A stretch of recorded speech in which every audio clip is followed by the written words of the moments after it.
Mais d'après vous, est-ce qu'il y a quelque chose de changé dans l'attitude des États-Unis à l'endroit de Cuba?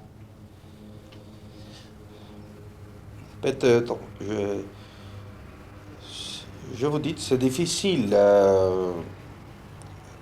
vous répondre directement. En tout cas, nous ne fixons pas notre position en écoutant ou en regardant ce que les États-Unis font ou ce que les États-Unis vont.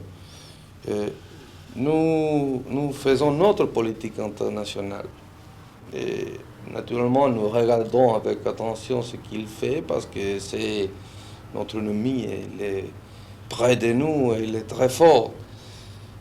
Aujourd'hui, dans 7 jours, ces derniers jours, il y a quelques voix américains, on les connaît, le sénateur Fulbright, par exemple, qui a parlé un langage absolument différent.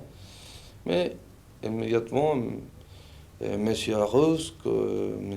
Thomas Mann ont parlé dans le langage habituel. Et nous ne pouvons pas savoir si vraiment l'attitude de Fulbright, par exemple, correspond à un changement de la position des États-Unis ou seulement est une voie isolée. Est-ce que le blocus économique imposé par les États-Unis a affecté la vie à Cuba? Oui, il a fait changer, en premier lieu, il a fait changer absolument toute la vie de Cuba. Nous avons changé eh, notre source de ravitaillement qui se sont déplacés vers l'Europe, surtout vers les pays socialistes. Et nous avons changé toute notre vie, même les articles de luxe, les articles de consommation à long terme, on peut dire, je ne sais pas bien la parole en français. Et ça est presque disparu à Cuba. Et il y avait beaucoup de choses qui manquent. Notre industrie ont passé par une période assez longue où il n'y avait pas de pièces de rechange. Ils s'arrêtaient quelquefois. Nous ne pouvons pas le mettre en fonctionnement. Mais cette condition même a forcé notre industrialisation dans la mécanique. Et dans ce moment, nous pourrons fournir presque tout le ravitaillement essentiel de type mécanique, c'est-à-dire des pièces de rechange, et par notre propre main.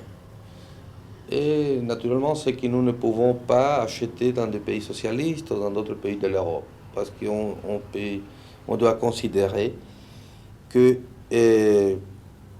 Cuba est un pays où presque toute l'industrie, toute la technique, toute la technologie dépendait des États-Unis et des usines des États-Unis. Et changer tout ça, c'est une chose assez difficile. Nous l'avons pu faire et depuis cette année, les dernières années, et déjà le blocus est vraiment un échec absolu.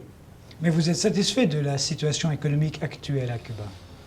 Bon, jamais on ne peut pas être satisfait. Nous aspirons à beaucoup plus. Mais l'année passée a été l'année plus basse, surtout dans la première partie de l'année, où l'économie était dans un moment le plus bas.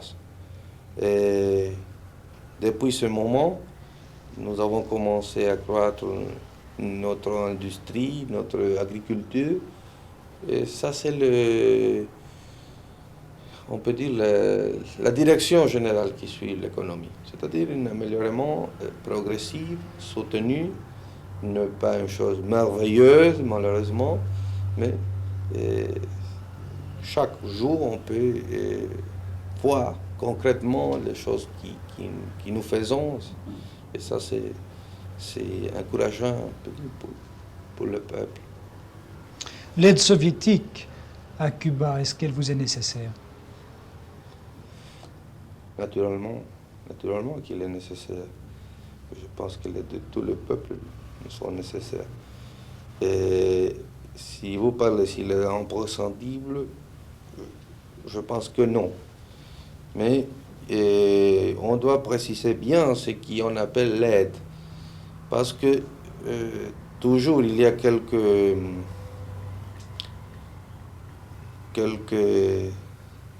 on se dit erreurs. Erreur, tromperie. Oui.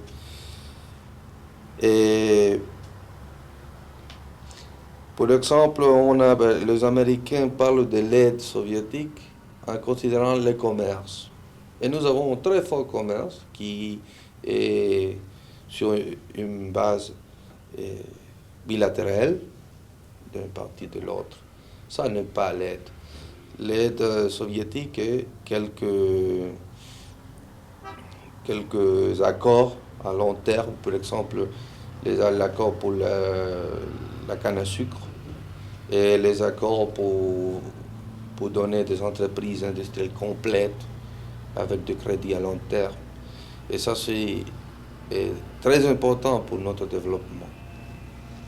Et je dis l'Union soviétique, vous m'avez demandé, ou je ne sais pas si vous avez demandé l'Union soviétique exactement, le pays socialiste, non, mais c'est avec tous les pays socialistes que nous avons ce type de relation.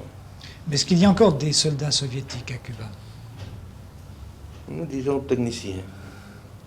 Il a, oui. Ils vous sont nécessaires? Ils sont notre professeur dans quelques domaines. Dans quel domaine? Dans le domaine de la technique supérieure de la défense. Nous avons fait tomber U-2. Ça seulement l'a fait l'Union soviétique, la Chine et nous. Et naturellement, c'est une technique très, très difficile. Nous ne les dominons pas jusqu'à ce moment. Quelle est la position de Cuba face au conflit qui oppose Moscou à Pékin? Nous, dans ces questions, nous les déplorons beaucoup. Nous ne parlons jusqu'à ce moment, nous ne parlons pas officiellement de ça. M. Khrouchtchev désire réunir une conférence communiste mondiale pour résoudre d'une façon ou d'une autre ce conflit. Si cette conférence a lieu, est-ce que Cuba y participera? Et ça, cette question est frère de l'autre antérieur. Nous ne parlons pas de cette question jusqu'au moment opportun, en tout cas. Quels sont les rapports actuellement de Cuba avec le reste de l'Amérique latine? Bon, elles sont faibles. Nous avons des relations diplomatiques avec 5 pays.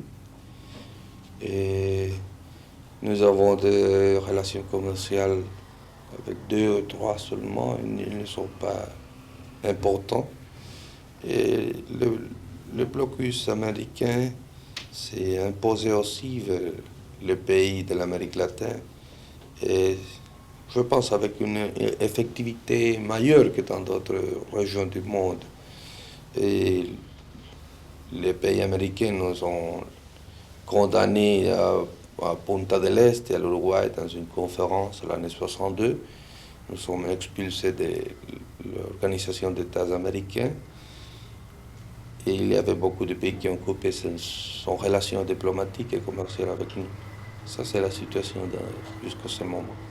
Pensez-vous qu'il y a, à l'heure actuelle, en Amérique latine, des pays mûrs, prêts pour une révolution du type castriste, du type cubain? Il y a quelqu'un où déjà il y a la lutte. Ici, on ne parle pas de ça, mais la lutte existe à Venezuela, existe à Guatemala. Et peut-être il y a d'autres pays où le peuple lutte avec les armes. Ça a passé avec nous. Nous avons lutté 2 années et il y a de longues périodes de temps où personne n'a parlé de nous.